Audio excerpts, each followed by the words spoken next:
I'm Carol from Sunbury, Ohio. I'm a Republican, but I don't care who does the job as long as the job gets done. That's why I like Sherrod Brown. He stood up to both parties on China and worked with Republicans to fight fentanyl because Sherrod fights for Ohio. That's leadership. Paid for by friends of Sherrod Brown. This episode is brought to you by Allstate. Some people just know they could save hundreds on car insurance by checking Allstate first. Like, you know, to check you have the tickets in your wallet first before you drive 2 hours to the big game. Seriously, you had one job. Now the closest you'll get to the 50-yard line is parking lot D. Yeah, checking first is smart. So check Allstate first for a quote that could save you hundreds. You're in good hands with Allstate. Savings vary. Terms apply. Allstate Fire and Casualty Insurance Company and Affiliates. Northbrook, Illinois.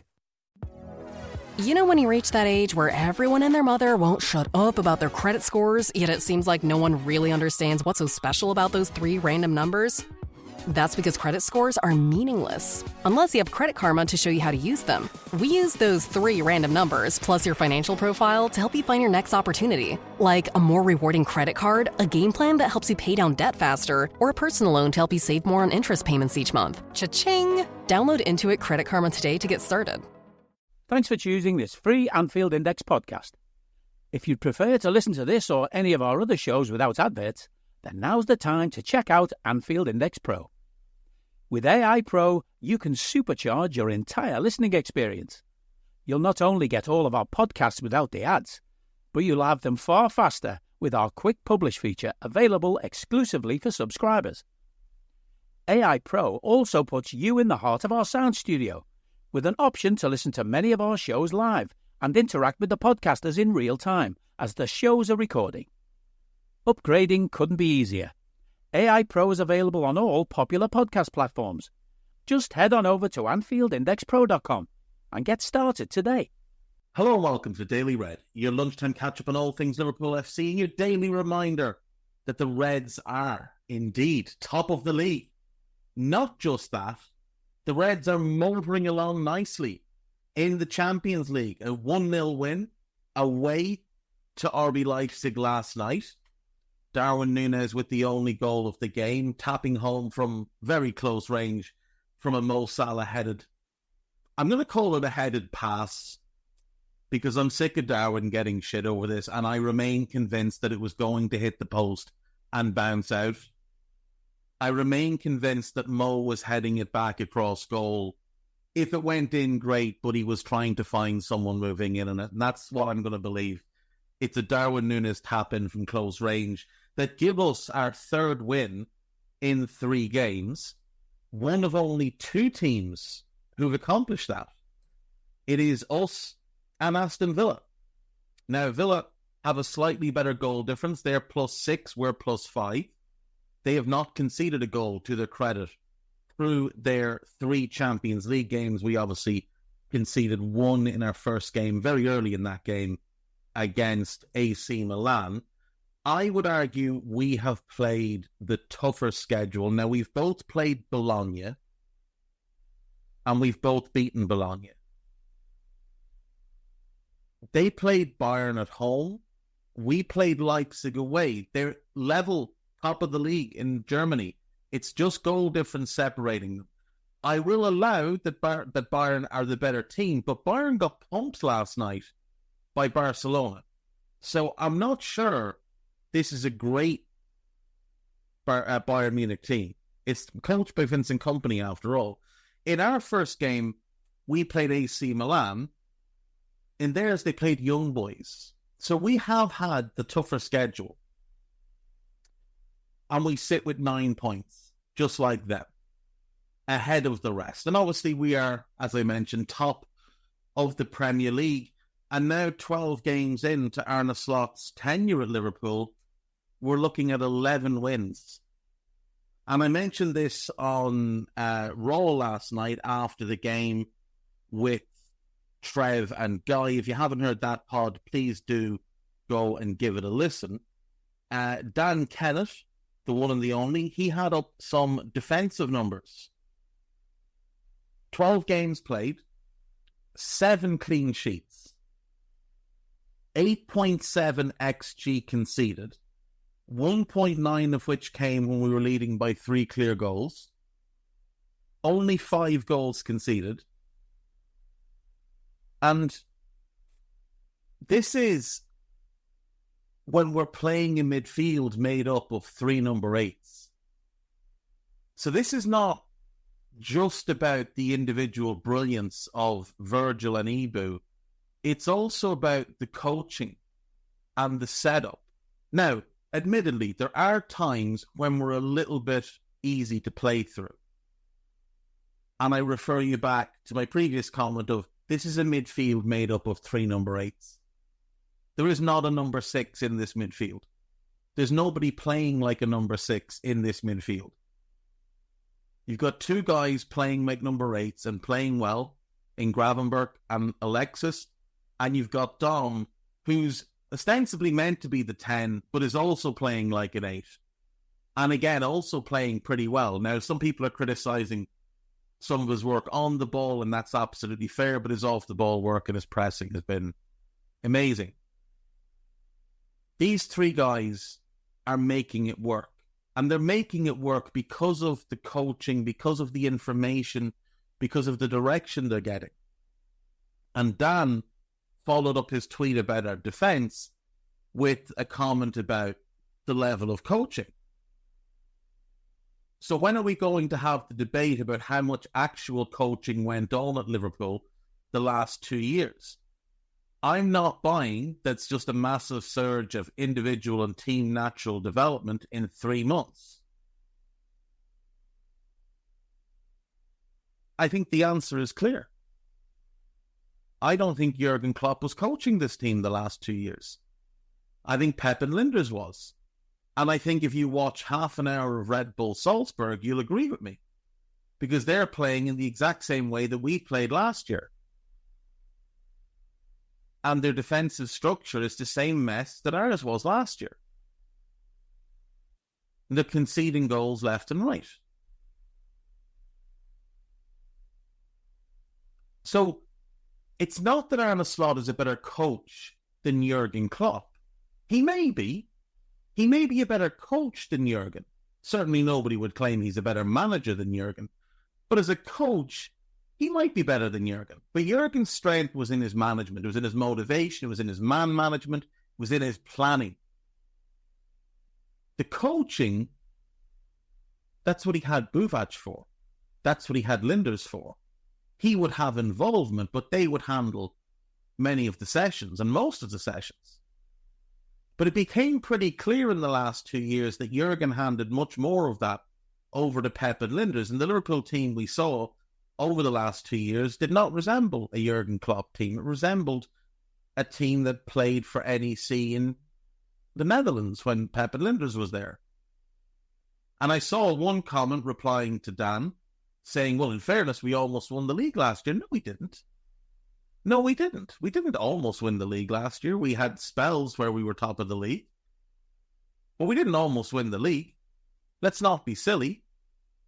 We collapsed in late March, early April. We didn't almost win the league. You almost win the league if you're in with a chance of winning it with 2 games to go. That's when you can say we almost won the league. Not if you collapse with 7, 8, 9 games to go. I think the improvement has been that Arne Slot is a much better coach than Pep and Linders. And again, it's not really a knock on Linders. He doesn't have enough experience of it being his team. Ultimately, when he's doing things under Jurgen and they go wrong, Jurgen's the one taking the bullet for it, not Pep. Jurgen's the one who's throwing himself out in front of it and saying, okay, that's my fault. And you can continue to make the same errors because you're not being forced to learn from them. Because you're not the one in the firing line. Now, he's in the firing line now. And results haven't been great for Salzburg. They lost again last night at home to Dinamo Zagreb.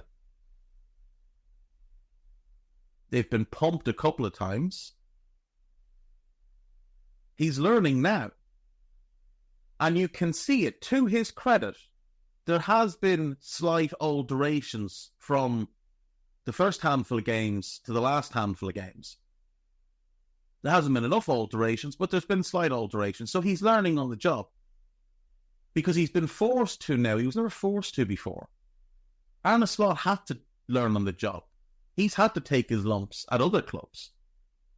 We're the fourth club he's managed. He's well into his managerial career as the main guy at Liverpool. And we're benefiting from that. And like I say, it's not like everything's been perfect, but the results are what we need to look at, because all of this is a process. In terms of how Arne Slot ultimately wants us to play, we're maybe 10, 15, 20% along the arc. Like, he's not just going to dump all the information and all the plans and all his ideas onto players at once, because that's far too much for them to take on board in one go. Especially players who had been indoctrinated into a very different type of football under Jurgen. We're then having to learn a new type under Pepin, and then have gone in a completely different direction now under Arne Slot. So he has to drip feed this. And he also has to drip feed it because he can't afford to change everything at once, have results go disastrously, and have everybody turn around and go, well, he's clearly not up to the job. You know, we've seen it at other big clubs when a manager, a historically great manager who's won what there is to win, who's been at a club for a long time, who's consolidated quite a lot of power and control of the club, when they leave and the guy comes in to replace them, doesn't immediately bring the same level of success, clubs are not scared to make changes. United hired David Moyes on a 6-year contract and sacked him by the following March. Arsenal hired Unai Emery and sacked him, 15 months, 16 months later? Arne Slot knows that the demands of the Premier League now at the highest end and the pressure of replacing a Jurgen Klopp mean that results have to come early. And the best way to do that is to simplify as much of what he wants to do as he can. Focus primarily on the defensive side and make it easier to get results by not conceding goals. If you don't concede any goals, you can't lose games. Simple as that. If you only concede 1 goal a game, then 1 goal gets you a draw, 2 goals get you a win. If you don't concede any, 1 goal gets you a win. How many games last year did we watch our team play and think we are an absolute train wreck defensively? And Van Dijk was literally holding us together by himself at times last year as everybody got hurt, as the structure was poor, as the right-sided centre-back was being asked to defend half the pitch, as the left-back was bombing forward with reckless abandon, as the right-back was playing in central midfield. He was literally left holding massive amounts of space by himself, oftentimes with Conor Bradley, an inexperienced right-back, Joel Quansah, an inexperienced centre-back, Cleveland Keller, a backup goalkeeper, and Costa Simicas or Joe Gomez, the backup left-backs. And a midfield that was chopping and changing. Like, last season, we conceded 41 goals in the league. 12 worse than Arsenal. This season, we've only conceded 3 through 8 games. As things currently stand, we're on track to break Chelsea's record. Now, I don't for 1 second believe that we will do that, but that's the track we're on. You look at last season. We concede 1 to Chelsea, 1 to Bournemouth, 1 to Newcastle, 1 to Wolves, 1 to West Ham, 2 to Tottenham, 2 to Brighton. That's the first 8 games. That's the first 8 games we've conceded that many goals. By the time you're finished listening to this Pepsi Zero Sugar, you'll be 15 seconds closer to kickoff. Stock up now because game day is so close you can almost taste it. Football watching. Better, with Pepsi. This episode is brought to you by CarMax. Boldly searching for your next used vehicle? With CarMax, you don't have to settle on anything when it comes to your ride. Instead, steer clear of the ordinary and buy the car that's right for you. Because CarMax makes it easy to stop settling and find a car you'll love today. Start shopping now at CarMax.com. CarMax, the way car buying should be. When you need mealtime inspiration, it's worth shopping Kroger for thousands of appetizing ingredients that inspire countless mouth-watering meals. And no matter what tasty choice you make, you'll enjoy our everyday low prices. Plus, extra ways to save, like digital coupons worth over $600 each week and up to $1 off per gallon at the pump with points. So you can get big flavors and big savings. Kroger, fresh for everyone. Fuel restrictions apply. You know, this wasn't sustainable last year, but what we're doing this year, this feels very sustainable. And the reason it feels very sustainable is that, yes, we are underperforming our XG against. We've also got the lowest XG against in the league. And even if we were hitting our XG against bang on and we were conceding the same number of goals, we'd still have the best defence in the league. But what feels really sustainable about it is we're underperforming our XG in attack. So there's room for growth just by doing the same things, just by being more clinical. That's a positive sign to me. Now, I'm sure one or two of the statos might disagree with that, but I see that as a positive sign. That if we carry on doing what we've been doing and just tightening it up ever so slightly, that the defensive numbers can stay as they are, but that the attacking numbers can improve. So, again, to go back to the defence this season, right? In the Premier League, 3 goals conceded. Haven't conceded more than 1 in any game. 5 league clean sheets. To get to 5 league clean sheets last season, you were going all the way to the 6th of December. We haven't even hit November yet.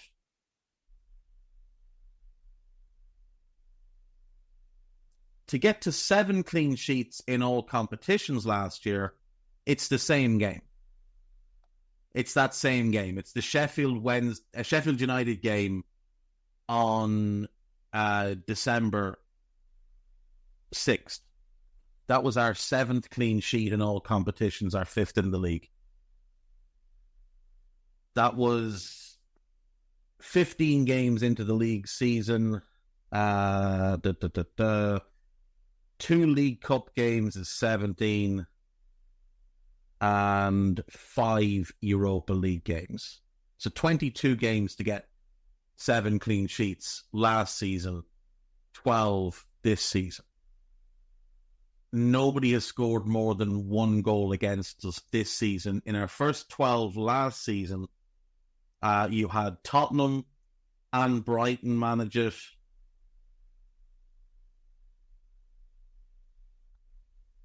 Yeah, Tottenham and Brighton managed it. Was that it? Yeah.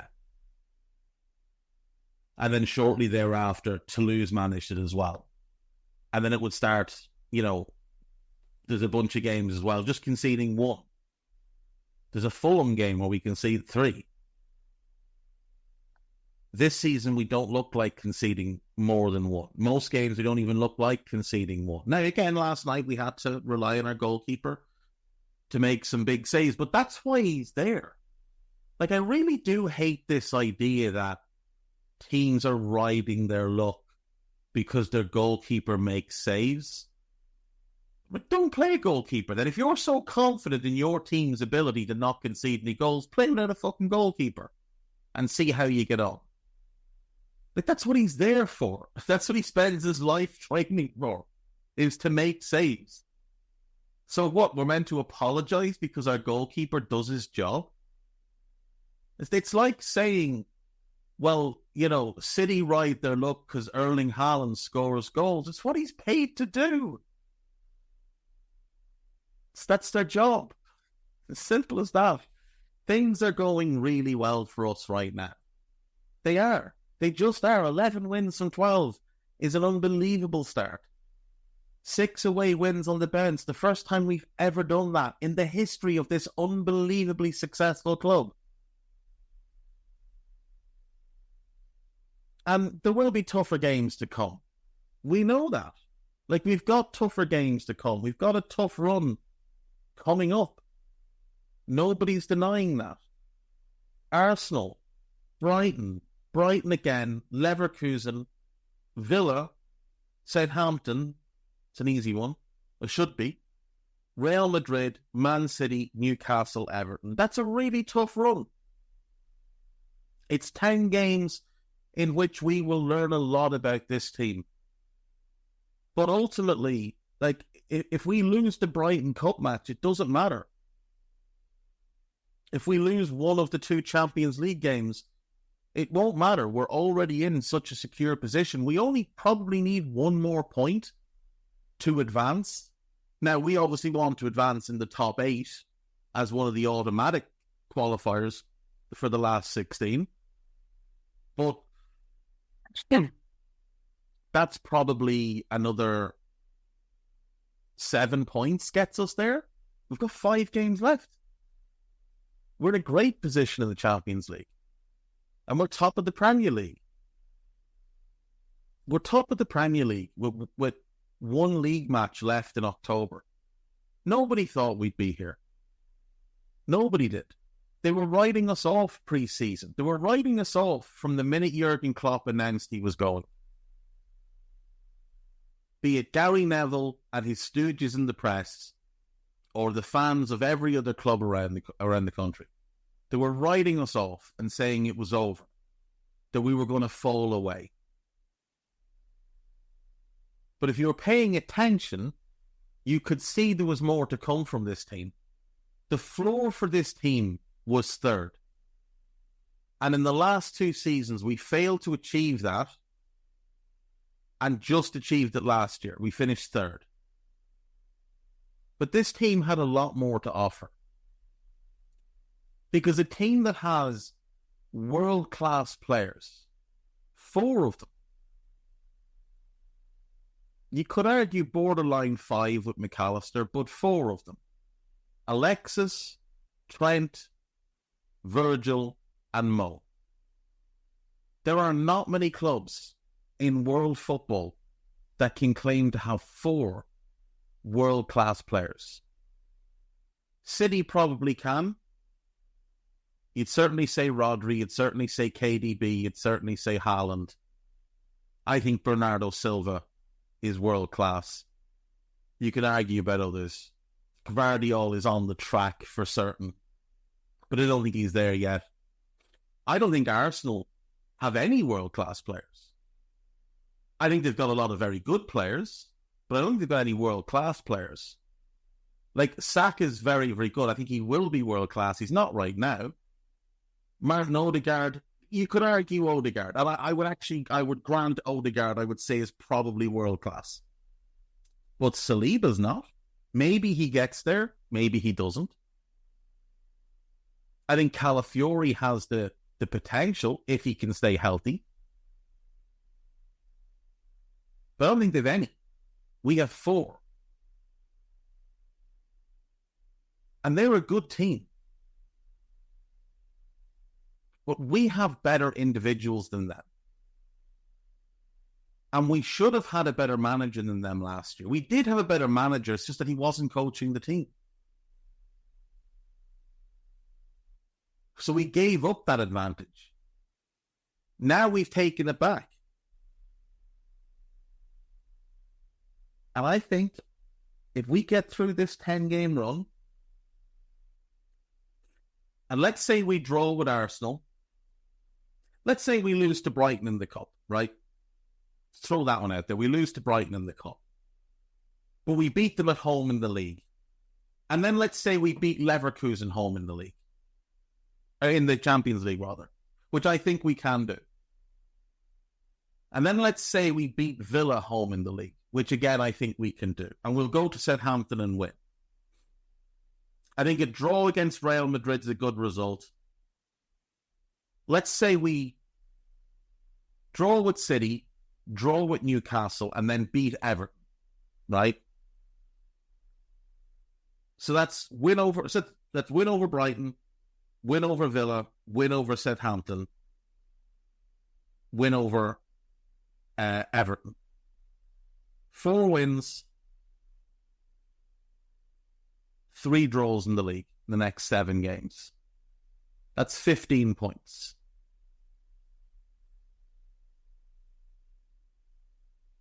That's a really good outcome for us. But I think that's being conservative as to what this team can do. I think it is being conservative as to what this team is capable of. I think we can go to Newcastle and win. I think we can beat City at home. I think we can go to Arsenal and beat them. Arsenal will have no Saliba, no Odegaard, likely no Calafiori, potentially no Saka, no Timber, no Tomiyasu. They're going to be short at the back. They're probably going to go with the defensive midfield lineup, all 3 of them. And they don't really have a cutting edge in attack. They've got the long ball over the top to Martinelli. That's really going to be their one. Or, the crosses to Havertz, which we can deal with. I think we can go there and beat them. I see no reason we don't beat Brighton at home. I see no reason we don't beat Villa at home. Absolutely no reason we don't go to Southampton and win. We play City without Rodri. Why can't we beat them? Why can't we go to Newcastle, who've been bang average this season, and beat them? And why wouldn't we go across the park and beat Everton? Like, this team can do that. It is capable of doing that. It's showing us that. Game by game, week by week. Whatever task is put in front of them, they're overcoming it. This team is capable. We just need to believe in them. And yeah, there will be results that go against us. Absolutely there will be. We could lose 2 games in this run that aren't the Brighton game. We could lose to Arsenal. We could. We could lose to City. We could lose to Newcastle. But we're not seeing indicators of that at the moment. We're seeing indicators of this team going and getting results. And it's so soon into this manager's tenure that if you're looking at this team, what they've already done and what they're capable of doing over the next few weeks, I don't know how you could be anything other than really enthusiastic about it. And if we get through this run, and let's say that's what it's, the 4 wins, 3 draws, right? Then in the league, after Everton, we play Fulham home, Tottenham away, Leicester home, West Ham away. Let's say that's 3 wins and 1 defeat, right? Let's throw in a defeat in the league there as well. Let's say we lose away to Spurs, but we win the other 3. Now you're looking at 24 points between now and the end of this calendar year. That's 35 points that we would be sitting on. And that's through 19 games. That's through half the season. A season in which the target is 90. Get to 90 and we'll see how it shakes out. You'd be halfway there with the window opening, allowing you to go out and get the players that you should have gotten in the summer. And we have seen with Luis Diaz and with Cody Gakpo how big an impact players coming in January can have. So if we can go and get a new left back and that midfielder, we'd be in great shape. On AnfieldIndex.com, we have an article on Chiesa, an article on Arne, another article on Arne, another article on Arne, And then there's me talking about Virgil van Dijk. Podcast-wise then, there is last night's post-match Raw, and there is the new Media Matters with Dave Davis and Ben Boxack. Check those out. Make sure you listen to the latest Under Pressure, and I will see you all tomorrow. Take care. Bye-bye. We hope you enjoyed listening to this Anfield Index show. Please be sure to subscribe to our channel so future podcasts find their way to your device automatically. There's nothing quite like fan engagement, and we'd love to know what you think of anything discussed on this show. The best way to get in touch is over on our free Discord community, where both podcasters and listeners debate the hottest LFC topics 24/7. Sign up free now at AnfieldIndex.com/Discord. You won't regret it. You can also follow us on Twitter at Anfield Index and find us on Facebook by searching for Anfield Index. Oh, and before you go, we'd love it if you could leave us a 5-star review on your favourite podcast app. It only takes a couple of seconds, and it means the world to the people who create these free shows.